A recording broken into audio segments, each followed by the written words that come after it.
ত্রয়োদশ জাতীয় সংসদের প্রথম বাজেট ঘোষণা হচ্ছে কাল। নতুন সরকারের অধীনে এটি প্রথম বাজেট। বিকেলে জাতীয় সংসদে এই বাজেট উপস্থাপন করবেন অর্থমন্ত্রী আমির খসরু মাহমুদ চৌধুরী। প্রস্তাবিত বাজেটে মোট ব্যয় ধরা হয়েছে প্রায় 9,38,000 কোটি টাকা।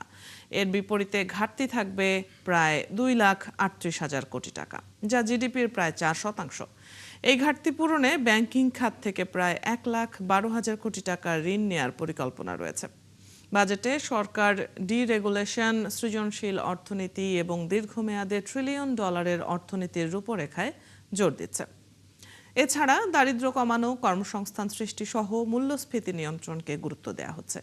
একই সাথে শিক্ষা, স্বাস্থ্য ও সামাজিক নিরাপত্তা খাতে বরাদ্দ বাড়ানোরও পরিকল্পনা রয়েছে।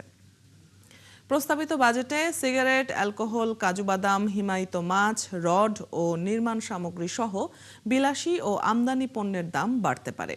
কমতে পারে fridge, AC, TV, mobile, laptop সহ ইলেকট্রনিক্স পণ্যের দাম।